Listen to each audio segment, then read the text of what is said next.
Have you lost your job? Have you lost a loved one? Are you exhausted caring for your parents, for your kids? Well, you can find immediate relief when you read Sheila Mac's new #1 bestseller, Bootstraps and Bra Straps.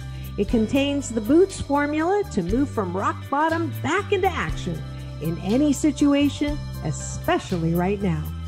So if life has knocked you down, pick yourself up with Bootstraps and Bra Straps. Get your copy at www.SheilaMac.com today.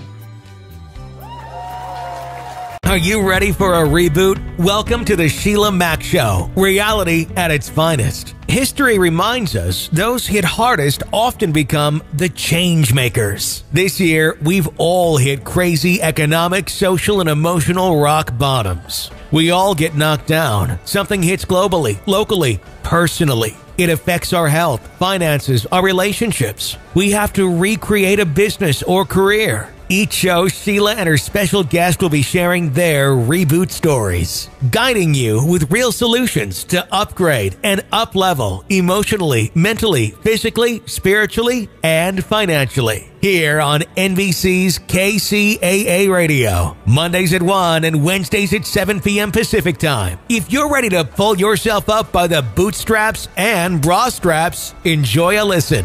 Here's Sheila.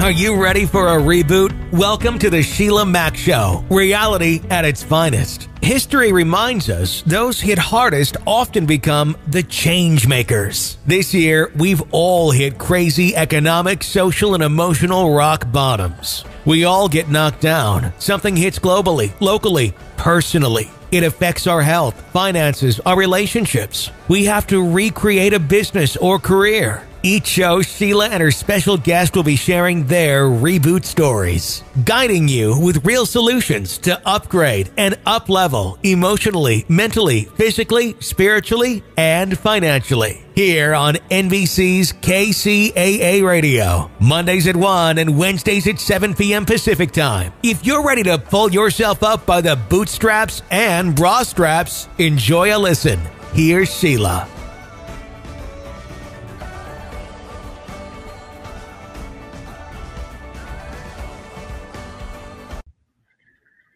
Welcome to the Sheila Mac Show, reality at its finest. Here we have real people sharing real stories and actionable steps to help you reinvent, rebuild, and reboot your life on your terms. I'm Sheila Mac, your host, and today we have special guest Dean Freeberg. Dean is an author, speaker, and consultant at Freeberg Media Group. He served in the U.S. Navy for over 25 years. He has had an incredible journey from the rock bottoms of alcoholism, depression, drug addiction, and PTSD to recover, and now helps others to get past negative situations and on to living the life they truly desire. All right, welcome to the show, Dean. Thanks for having me. It's great to be here.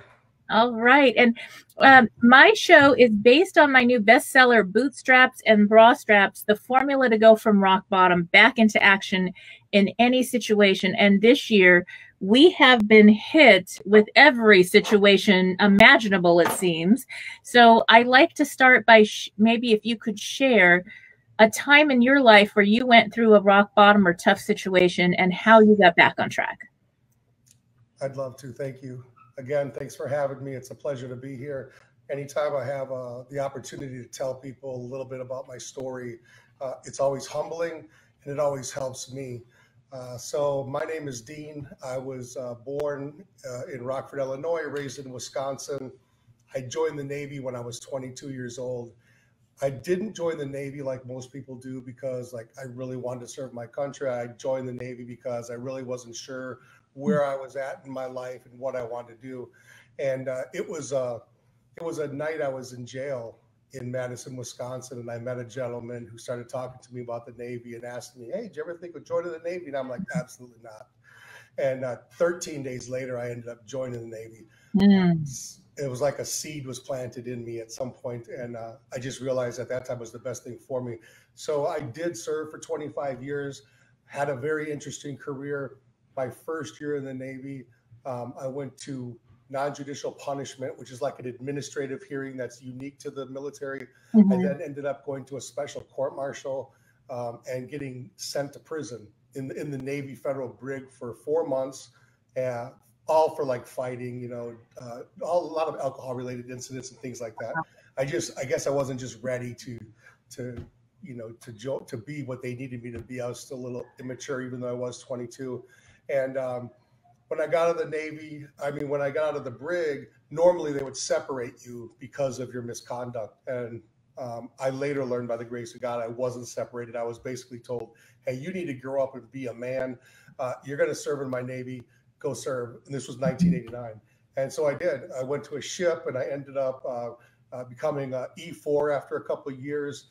And then in 1993, I was standing watch with a gentleman who told me about this legal program.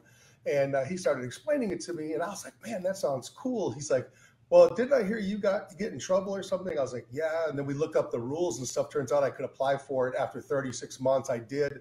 I then became what's like a paralegal in the Navy. And then I got assigned to the office that prosecuted me at my court-martial. I ended up being in charge of that office. And so when I went to work the first time, my files were still in their drawer because they kept them for 7 years. And so it was just a very strange situation. And I went on, and then 2 years later, I met my wife. And at that time, I decided, it'd been about 6 years I'd been in the military, in the Navy. And I decided, you know what, this really isn't for me. She and I were in love. We've been dating about 5 months. Her father was in the Navy, so he's a retired command master chief now. He spent 30 years in. So at the time, he'd been in like 18 or 20 years. And she said to me, because she grew up in the Navy, she understood. She's like, so let me get this straight. You have no degree. You have no money. You owe like $2,000 in bills or something. And you have no action and no plan, and you're going to get out of the Navy. And I was like, yeah, that's basically it. And she's like, yeah, you're an idiot. Don't do that. She's like, rethink that, blah, blah, blah. So we were still dating at the time. And luckily I listened to her again, by the grace of God, didn't figure that out till many years later. So I stayed in the Navy, went on to have just an amazing career. At about the 11-year mark, I was selected. They have like these yearly programs where like they'll select one sailor out of different groups of sailors for recognition. So I became the Legalman of the Year for the Navy in 1999. And that meant like I was number one of 680 legalmen. So I went from literally being in prison to 10 years later being an E6, said I was the best paralegal in the Navy. And I think I just really worked hard at that job because I met a woman who inspired me to be better, and she could see who I was inside. And so she inspired me to be the best that I could be. And so because her father was a master chief and he made master chief so early in the Navy, like I always wanted to impress him too. And we got along great from the beginning, but I just always had that yearning to like be better. And she always saw the best in me because for a long time, I didn't see the best in myself. And I'll get into that towards the end. But I went on to make chief petty officer the next year. So I made chief at 11 years. In the Navy, typically it's 12 to 14 years before you make chief. So despite the whole first year of my naval career being lost and spending time in prison, I still made it in technically 9 years, which is 3 to 5 years before anybody else. And so I'd have a lot of people tell me like, man, it's so hard to make chief. You can't make chief. And I'd be like, yeah, I'm not the guy to say that to, because if I can do it, really anybody can do it, right? So it really came down to me. That's, I think, when I first started learning like you can really do anything. If you really put your mind to it, you can do it. But I still didn't believe in myself enough yet. It's just like my wife believed in me, and I had these 2 beautiful daughters that we had. And so we ended up, our first job, my first duty station was in Japan. So we moved from San Diego to Japan, lived there 3 years. And my wife had lived there before with her family because her dad was there stationed in the Navy. So she knew how to speak Japanese, and she loved Japanese, and she took Japanese in college. So it was something cool to her. So it was a great time for us. We ended up going from there to Spain. Then from Spain, we ended up coming back to the States, 6 months in Virginia, 9 months in Florida, and then 6.5 years in Italy. So we spent about 12 to 13 years living in Japan, Spain, and Italy, but mostly Italy. So just a fabulous career. I mean, we lived in such amazing places. Like, I mean, you know, on the weekends we used to go to Rome, or like, you know, we'd go to the French Riviera. We'd get these like we'd rent this house on the French Riviera, and it was really cheap at the time. And we just were so blessed. And so when my career was winding down, we were living. We came from Italy to Norfolk, Virginia, and so all along this journey that I'm telling you about, well, at the beginning of the journey, before I joined the Navy, I'd become addicted to cocaine. So this was before I even thought about the Navy or anything like this. I was 19, and my whole life I'd always had a very low self-esteem, even though I have this gregarious, outgoing personality that I can talk to anybody. I can go into a room with anybody and come out friends with everybody. It's just a gift that God gave me. But I think it was a gift I used to overcompensate for the fact that inside I hated myself, and I hated everything and talking to people, and I didn't like it. And so I just use that as a buffer, I guess. That's what I learned later on in life. But it was when I was 19, I did cocaine one time. I became addicted for 2 years. And then, you know, like a lot of addicts, you know, you start stealing money and you start selling stuff, and you start selling the drugs so you can have it. And then, like all good addicts, you end up doing all the drugs and selling nothing and owing money, which is basically what I did. And at the age of 21, I think I was about $3,000 in debt, and some people were really angry with me. And my parents were fed up with me because at that point, I'd just been partying and doing nothing, you know, graduated high school and did nothing, lived at home type stuff. But so as I went on this journey in the military with my wife, we met in 95. I joined the Navy in 89. So we met in 94. So I was in the Navy for 5 years, and then we spent the next 20 years together as husband and wife in this career.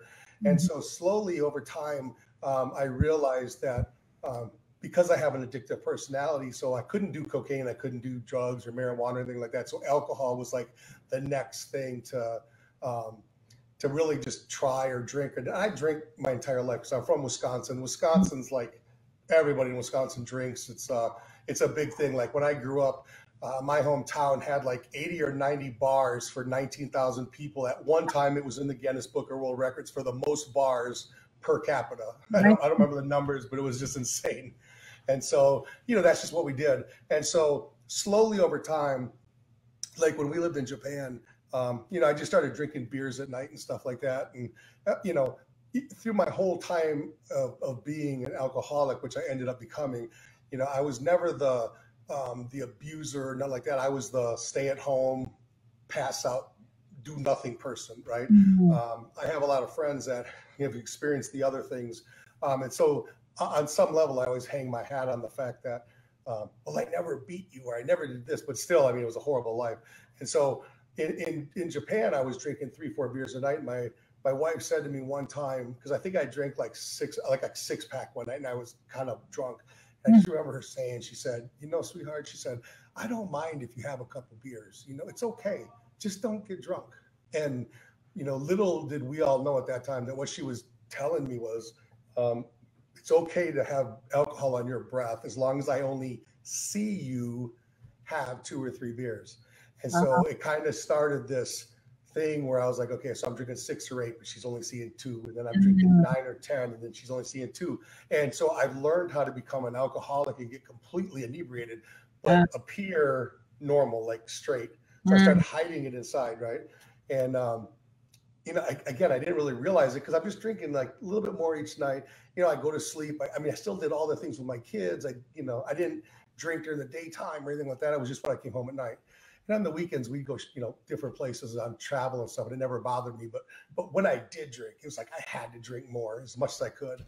And then as we moved to Spain, I started doing the same thing more because I had a whole shed to hide stuff in. And so I just kind of had this timeline where I went from drinking like 2 or 3 beers a night to 6 to 10 to 12 to 14 to realizing, oh my gosh, I can't drink this many beers.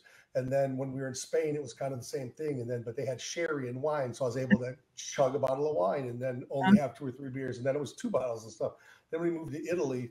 And I got to the point, and this is, every time I say it, I'm so ashamed of saying it, but I got to the point where I could drink 6 or 8 or 9 bottles of wine every single night. Wow. That is myself. That's and no one knew how many I drank. And so I was hiding it. And so now try to imagine how you get that many bottles of wine into the house, and then how you drink it, and then how you get it out of the house the next morning, because they're loud. Those wine bottles. And so at some point around 2006, 2007, this alcoholic mind that I had was like, hey, there's vodka. You don't need to do all this wine, And so then I was like, wow, I don't need all these bottles. I could just have a little bottle like this and I'm going to get the same effect, right? And there's no loud bottles or something. And so I just slowly went in this progression.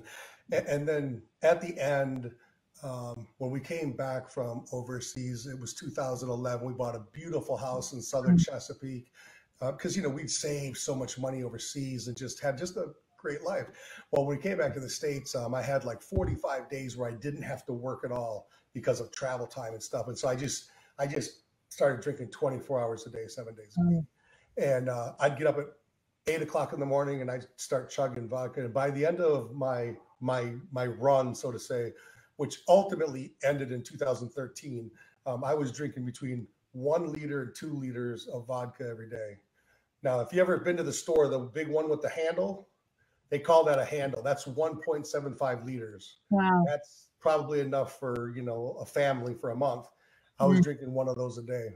And my goodness, it got pretty bad. And so, but yet most of the time, people look at me and like, he's normal, he's fine, and all that stuff. Well, then when that leave time ended, I had to go back to work at the Navy. And so then again, it was just at the nighttime, from this time to this time, but I'd black out every night.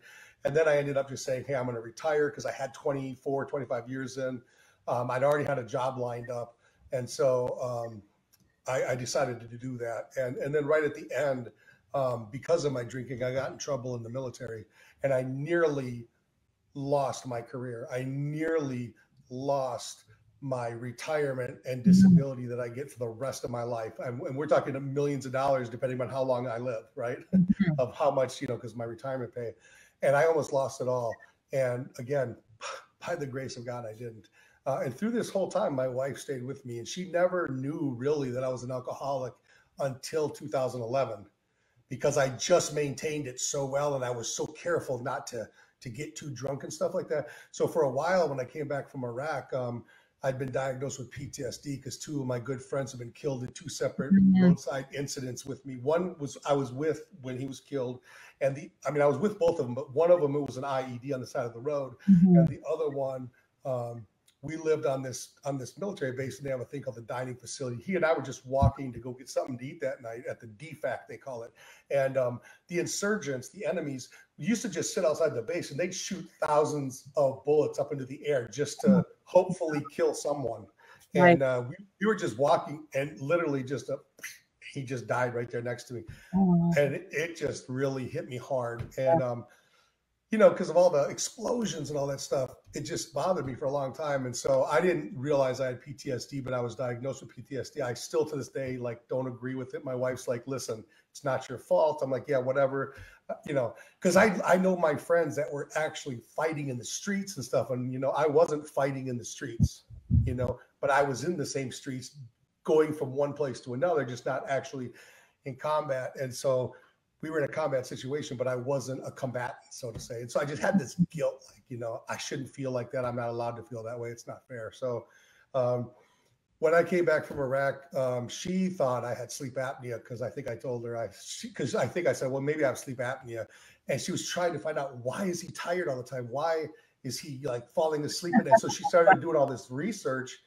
God bless her. She did all this research and she found out that people who have sleep apnea, who don't have a mask and don't wear a machine, are like they're drunk. They're like a 0.09 or 0.08 equivalency of drunkenness if they're not using their mask. And so for her, she was like, that must be it, because I didn't have a mask and I had sleep apnea. And so I used that excuse for a while. And then they gave me a mask. And now that excuse was gone and she was still seeing it. And so then eventually she realized that I was drinking because when we first moved back to the States, my daughters started finding these water bottles because what I would do is get like this big 1.75 liter bottle. And then I'd have to pour it into like 8 water bottles, right? And hide them around my house. Oh. Just a sickness. It's a disease. But, you know, I didn't even realize till I went to AA that there was so many people like me that do that. I thought I was the only one and I wasn't. But so she stayed with me the whole time and she did nothing but love me. And just, you know, once she found out I was an alcoholic, though, that was it. She was like, okay, I'm not putting up with that. She thought it was because of the sleep apnea and all these problems I was having, not that I was just an alcoholic, right? And when she found that out, she was the exact opposite of an enabler. She was like, no, you are not going to do this. You're not, you know, so she was there. She loved me, but she said, you got to stop drinking. And it was in 2012, the first time that I went into rehab. I went to a naval hospital in Portsmouth. I tried for weeks to get into rehab, and they said you have to go through this long monthly process. But then a psychiatrist told me, get drunk, go to the ER and tell them you have an alcohol problem. They'll probably, once they see how bad off you are, they're going to admit you immediately. And that's exactly what happened. I went there. It took them 12 days to detox me. I was a 0.36 or a 0.37 when they checked me in. I'm not proud of that. Just, you know, I was just sick. And so that whole story right there, that kind of thing is like, that's my bad thing that you asked me about. It was just lasted this long time, right? And it had a lot of ramifications because don't forget, at the beginning of my military career, I messed it up. And somehow, by the grace of God, bam, I went and had this amazing career. And then right at the very end, I almost crashed it all down. I mean, like by that much, I got saved. And so you would think that would be enough, right? Like that would be enough to make him stop drinking. So I went into rehab, and then 30 days after rehab, I relapsed. And then it wasn't until June 16th, 2013, the last night I drank, it was the next day, June 17th, that I went back to the clinic and saw the people that helped me the first time. And I said, listen, I really need your help now.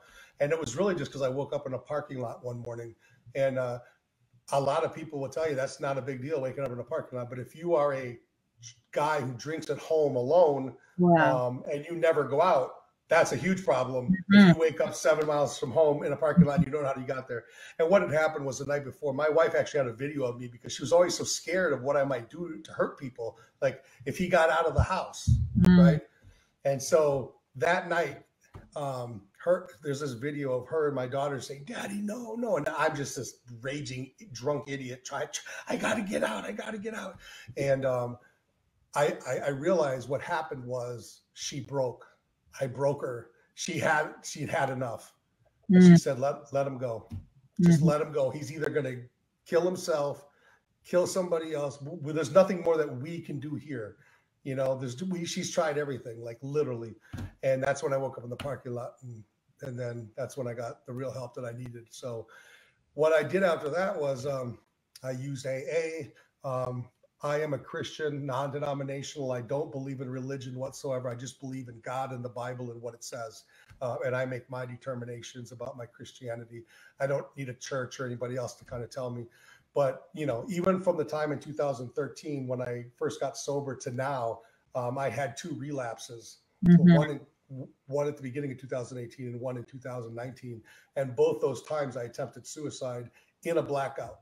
And I wasn't aware of it until the next day when I woke up. The one I woke up, my wife had gotten arrested, and we lived on the 14th floor in Pentagon City, right outside the Pentagon, and they had these cameras out on the balconies, and you could see me in this drunken trying to jump off the 14th floor, and I slip and hit my head on this rail, and you can see these hands pulling me, like trying to pull me back into the apartment.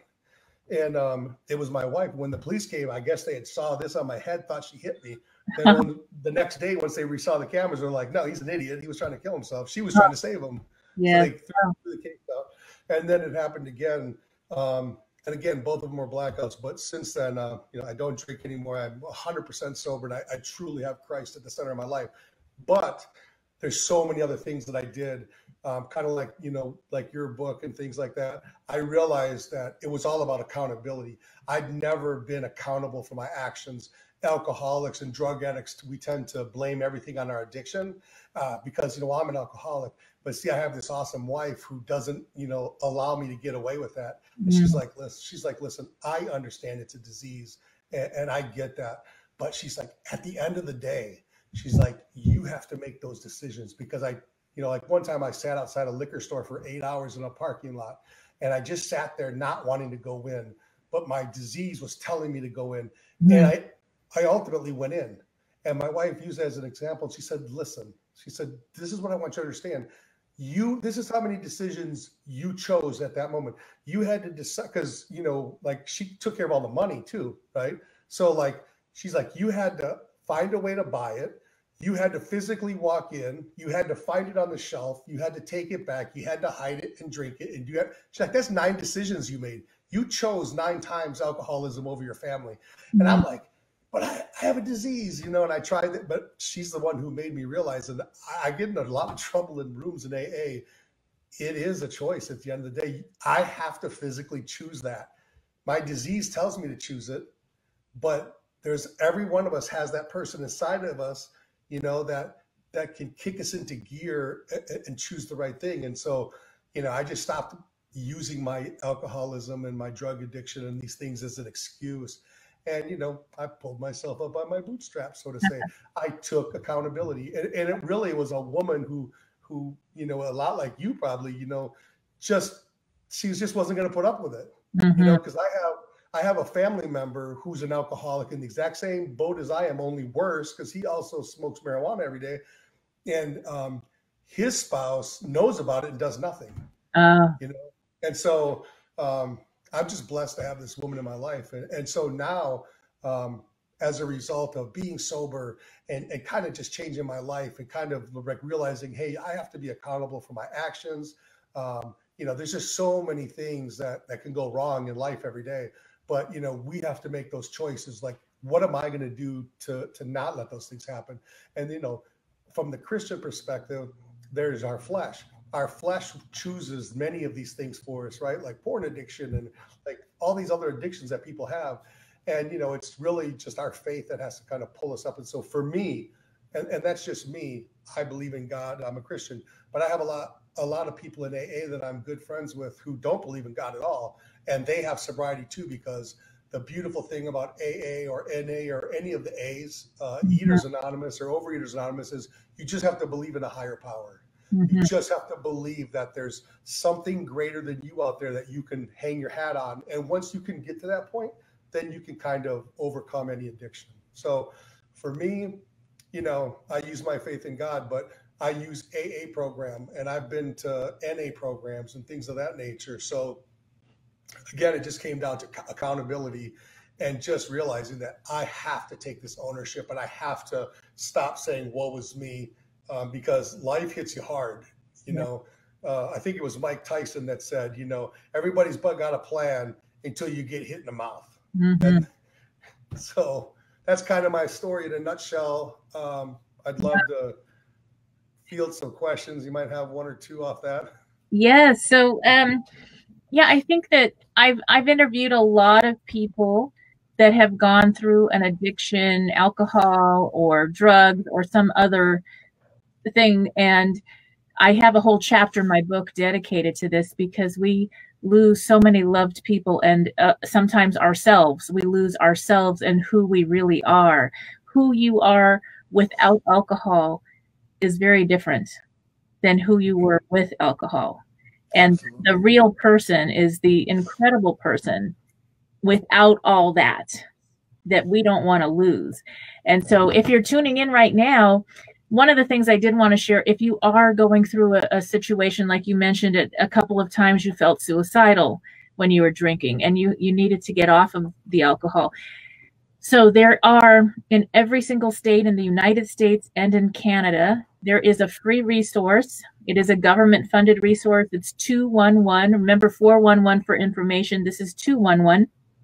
If you Google 211 and your state, you will get a list of suicide prevention, mental health, resources for if you need to get into a rehab, different things like that. Right now, getting food on your table may be your situation, or helping with rent, or even your mortgage. There's different programs available, especially this year when people are going through more pressure than they're used to. PTSD is happening right now at home for some people. And it's because so much has changed. There's a lot of fear and loss. People have lost loved ones that they didn't expect to lose. And, it's just one of those situations. So I like to have everybody remember that number. It may be that you're not going through any situation like that, but you have somebody that comes to you, whether it's at church, a temple, somewhere in business, and they have a problem. You can give them an ear, you can help them, but then if you give them the resources and the tools where they can get into the programs they need for support, that could change their entire life. That could save a life. So that's really important. So that's one thing I wanted to share. Now, going back to your situation and what you've gone through, you did have an incredible, supportive wife who gave you tough love as opposed to not. I mean, I have people that have had success helping their loved ones get off of an addiction because they had to use tough love, even to the point where they've had to have the person leave the house with the children because they were getting violent, and go into treatment and show they were really clean before they could come back in the house.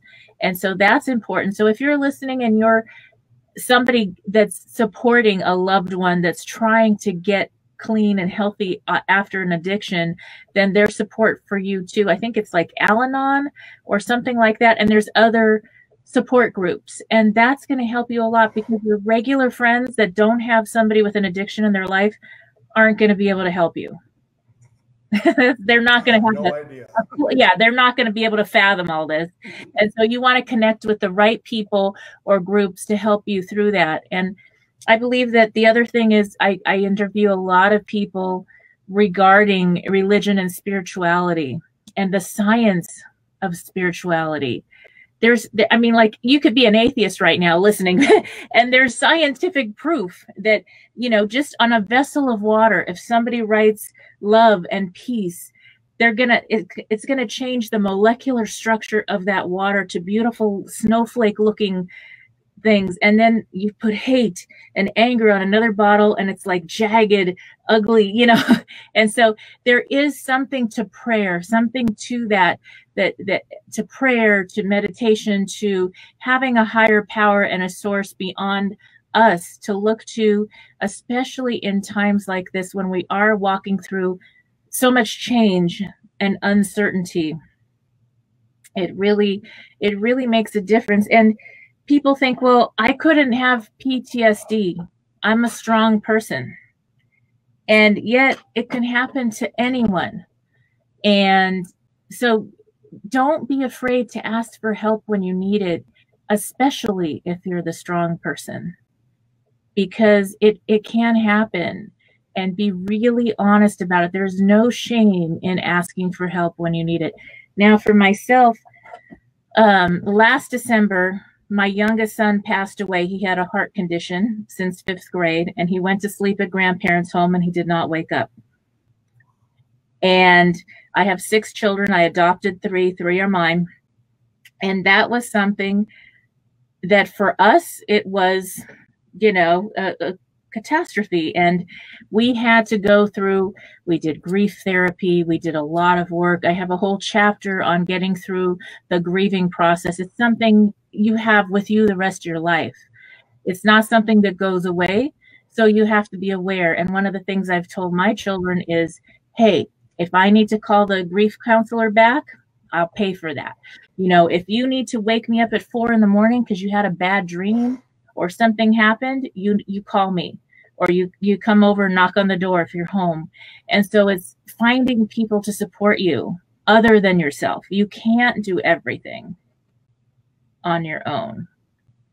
Yes. So I would love to ask, maybe going back to you were in the service and then you got out. Was there a big, I've talked to a lot of other people that were in the service and got out, and there was this huge, I guess, transition that was kind of difficult. How did that work for you? Well, I mean, actually, it worked overall pretty well. I listened to one of your previous guests who had a problem, and I knew exactly what she was talking about, because I knew other people who were getting out of the military in the late 90s and everything before 9/11, people getting out. There just wasn't a support network there. And really since 9/11, it's changed a lot. I mean, now when you get out of the military, I mean, there's a whole transition period. Like they said, like, you have all these classes you can take. It's just amazing what they've finally done. The VA's really changed their game. The VA used to be like this big behemoth government agency that you couldn't, relate to. And they've really just done a complete 180, and they're doing amazing things at the VA. I happened to work at the VA when I retired. So I retired ultimately I retired March of 2014. And I immediately walked right into an amazing job. I don't know if you're familiar with the pay scale or the structure, but it's a GS-13. So the pay scale in the civilian side for the federal government goes from 3 to 15. 15 is the highest you can get. And I walked right into a GS-13 job with a promotion to 14 the next year, which is almost the highest you can get. So for me, I was blessed. But while I was on active duty, I managed to get my bachelor's degree and my master's degree. Yeah. And the military paid for that because I was on active duty. And so I was really good at using all the resources that they had at the time, as long as it didn't have to deal with me dealing with my addiction. If it was me getting education or something, like, I knew the system, and it's not a game. There's just a lot of paperwork you have to do and people you have to ask. But the transition now, Sheila, is amazing. So people that are getting out now have it way better than I did. And when I got out, it was pretty good in 2014. But they have so many nonprofits now that will take you under their wing and guide you right into a job. So yeah, I think the people that have the hardest time are like the hardcore Marines and the hardcore Army people and the special forces people that have been in Iraq 3, 4, 5, 6 times, been in Afghanistan all these times, and they're in that combat role all the time. I mean, there's like 30 or 40% maybe of the military that deals with that. The other 60 is, accessories to support that. And so they're not doing those same things.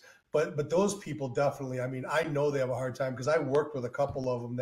I worked with one guy who'd been to Iraq 5 times in 9 years. I mean, he lost like 17 friends or something. And so, like, again, when I heard that, I'm like, so how could I feel guilty, about losing too? But we all have our own grief, and we're all allowed to have it in whatever way we have it. So, but yeah, it's definitely changed, Sheila. That's the good. Military, for people getting out, there's thousands of resources available. I love that. And actually, on that 211, there are resources for veterans in most states that I know of. I haven't looked at every state. All of them. Great. Yeah. So that's important to know. And for people listening in that may suspect that they have a loved one that has an addiction that's gone a bit too far, what suggestions do you have on what to look for? Apparently there's a great way of hiding things where a family member could not even know what's going on. So what could people look for? I'm happy to share that with you, but before I do that, I'm going to share something I think you'll appreciate. I had a very good friend that I met in 2011 when we moved back to the States. His name is Ray. And from 2011 to the time I went into rehab, which was a year and a half later, he and I probably spent a couple of nights. He lived right across the street, so if I was out mowing or he was out, we'd talk, but then we kind of started doing things together, because I'm an entrepreneur in my heart, a lot like you. I always had side hustles in the Navy, side jobs that made really good money and things like that, businesses, selling, like in Japan, it was eBay and other things. But this guy, we ended up spending like probably a couple of nights a week together hanging out. Like, he'd come over to my house, and then our wives became friends. So you know how that works. Like, and our children were both older. Like, they were like, all our kids were in high school. So there was no young ones to deal with. So it was really kind of easy. And I'll never forget the day that I checked myself into rehab. My wife, you know, I prepared for it. I prepared to go in, and I never told him. And so that night I called him and I said, hey, I need you to do something for me for the next 6 weeks because I'm not going to be around. He's like, what? I'm like, could you just look after the yard and this and that, you know? And he's like, where are you at? What are you doing? He's like, are you on, did they deploy you somewhere? And I'm like, I said, no, I'm in rehab. He said, rehab? For what? And I said, alcoholism. He started laughing. He's like, Dean, I've never seen you drink in my life. And I was drinking 1 to 2 liters of vodka a day. So like if he was at my house, you know, I would just slide over somewhere where I had something and chug it, chug. And he never knew because it's, you know, vodka doesn't have that smell. You can cover it with peanuts or something like that, like takes the smell away. I hate talking about that, but because it's deceptive. But so if you know somebody or you suspect somebody, I mean, one, always kind of go with your gut. I think that's the biggest thing because alcoholics, drug addicts, our personality, our thing to do is to lie, and deny that we have any problem at all or that we're doing it. I mean, I could look my wife right in the face after having drank a whole bottle of vodka and say, I haven't touched any alcohol. Unfortunately, I was dealing with a woman who said, well, I'm going to go to CVS and get one of those breathalyzers and keep it in the house. So good one. But seriously, so go with your gut. I say that because my wife's gut was right every time. And she spent 2 years figuring out that eventually she was right the whole time and I was lying.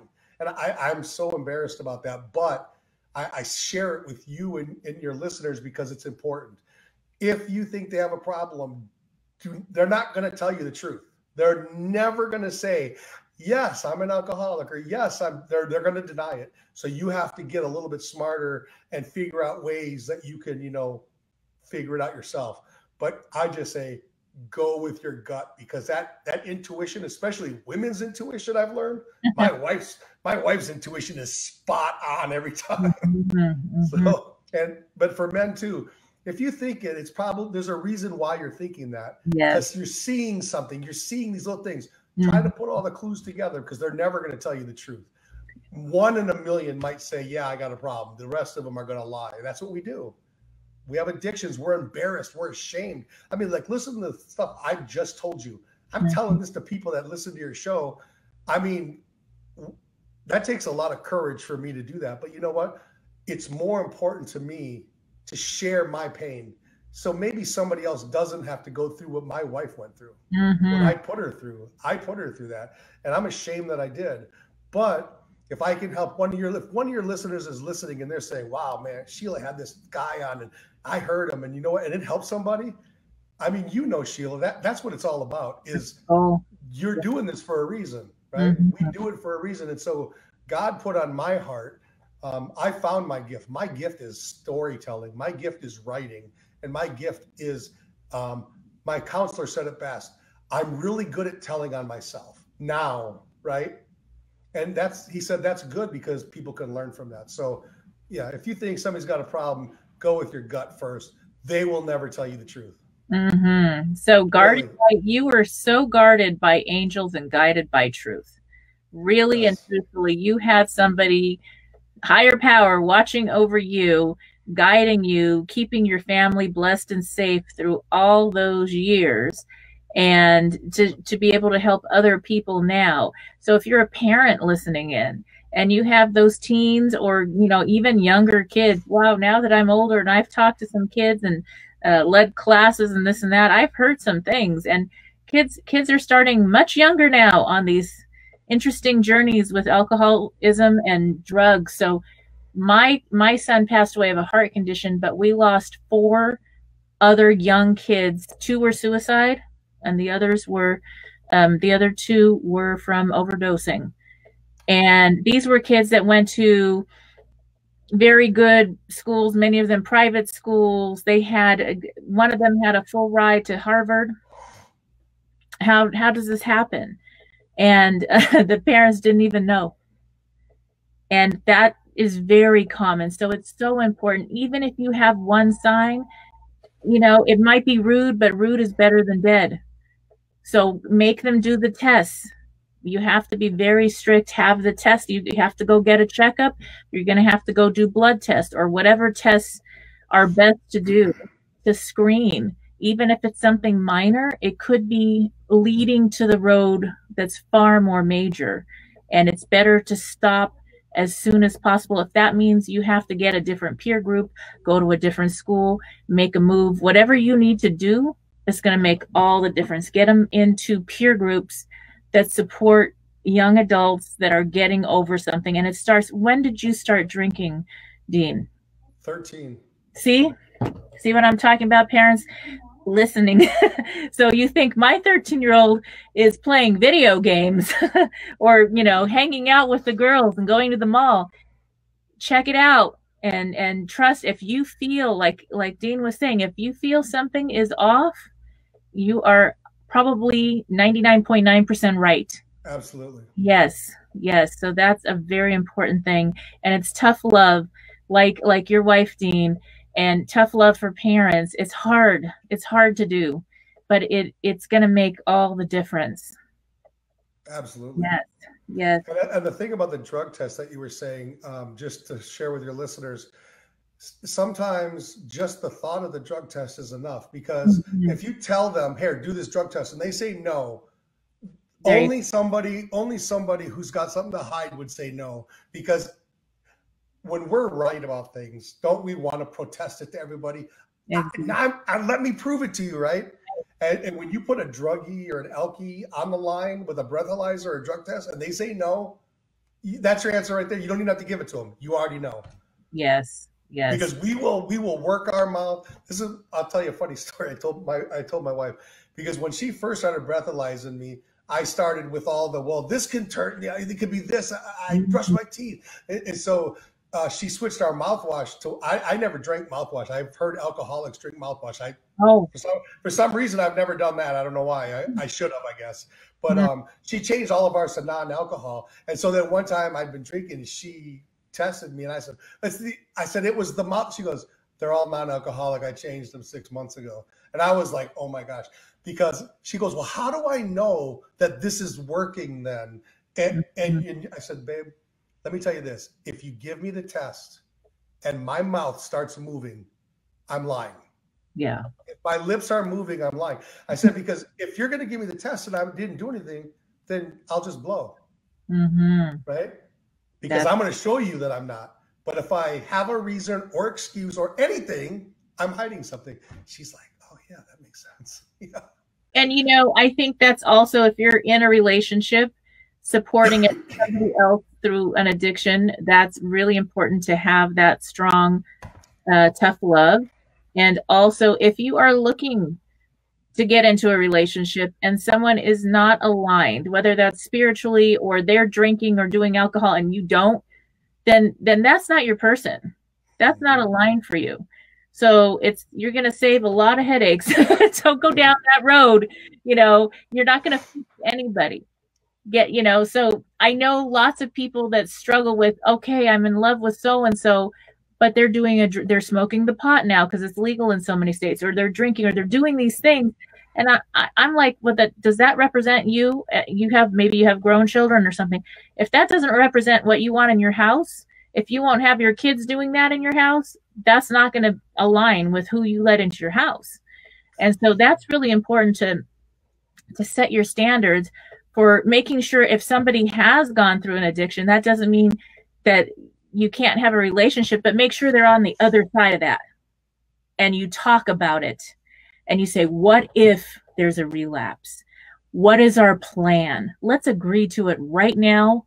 If I'm going down this journey with you, we're going to talk about what am I going to do if I see you going down that road? Yes, because those conversations beforehand, it's like, hey, we already agreed to this. And it's going to support that person. Or if you're just a friend and you love somebody and you go out to dinner and you know they're getting off of alcohol, really honor that, and don't, hey, just a little drink, or let's have wine together, or, just really keep that in mind, because that's going to help them. It's not one drink. It's all or nothing when you're with an addiction. So they don't need any. And the temptation, or the just have a little bit, whether it's a piece of cake or a glass of wine, you know, it's the same kind of thing. It's still honor that. And that's going to help that family, that person so much. Absolutely. That's great advice. Yes. Yeah. So do you find that when you go out, you have people that push alcohol still to this day, or they just understand? It's kind of understood. The people that know me, yeah, know, and the people that don't know me, I don't care. So meaning, like, I've been to places, and I came up with this a long time ago. Nobody told me how to do it. I just figured it out on my own. So I was at we were at a party somewhere for something. I don't remember what it was for. And somebody said, "Hey, you know, what are you drinking?" And I said, "I'm good. Just give me a ginger ale or something." Like, "Well, no, we got beer." And I was like, "Oh, dude, I'd love to, but I'm allergic to alcohol." And I learned later that alcoholics say that to non-alcoholics to just shut them up. Wow. But it really makes sense, because the minute you say it, then they feel bad. Then they're like, "Oh my gosh, I'm so sorry." But if I just said I'm trying to quit drinking, they may not be. They may not be the same.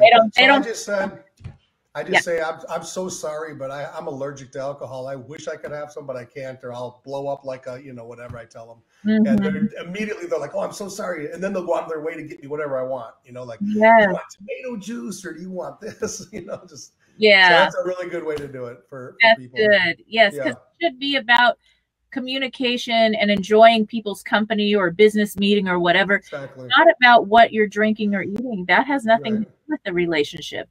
So if you look at it, alcohol serves no purpose in our life, really. I mean, there is no need for it whatsoever, technically. Yeah, exactly. I mean, soda tastes good too, but I would never drink a 12-pack of soda in a night. It's the buzz. I mean, it's the buzz. That's why but see, not everybody's an alcoholic, so it's okay. I know so many people that can have a glass of wine or two. They just get that little bit, but it makes them, and I have no problem with that. Like, I'm like, that's awesome that you could stop there and be happy with that. I never was able to, but I don't begrudge anybody that, you know, I'm not this guy who smoked and quit smoking and then ragged on everybody for smoking. Well, I don't smoke, but I smoked years and years ago when I quit, but years and years ago. But I always got annoyed with people who would do that. They quit smoking, and then all of a sudden they're like the smoking police. Right. Yeah. It's like, everybody do what you want to do, but just honor the other person at the table. No, absolutely. It's just about common respect. Yes. It's so easy to do, and it helps more than they can even imagine. Absolutely. So, I'd love for you to share, we're coming to the end of our talking time. I'd love for you to share how people can connect with you and learn more about what you're doing. Great. How much time do I have left? A couple minutes. Okay. I just want to share one more thing about this, though. So the thing that I'm working on right now, so I have a website called Crush Goliath, just crushgoliath.com. And that is a blog that I just started. I haven't even put all the content into it. It's almost all there. And I have Crush Goliath on Instagram, YouTube. And so right now, I'm trying to overcome the one thing that I've never conquered, the biggest demon and the biggest giant in my life, which is food. Okay. So when I retired, I weighed like 250 pounds, and then I got up to 360. Okay. Because all my other addictions, I stopped. So then I ate, right, and was lazy. So what I'm doing now is, and I have a book coming out December 10th called How I Got to Here. It's already available for pre-sale on Amazon on my author page, because I've written another book before. This book is how I got to this seat that I'm sitting in today.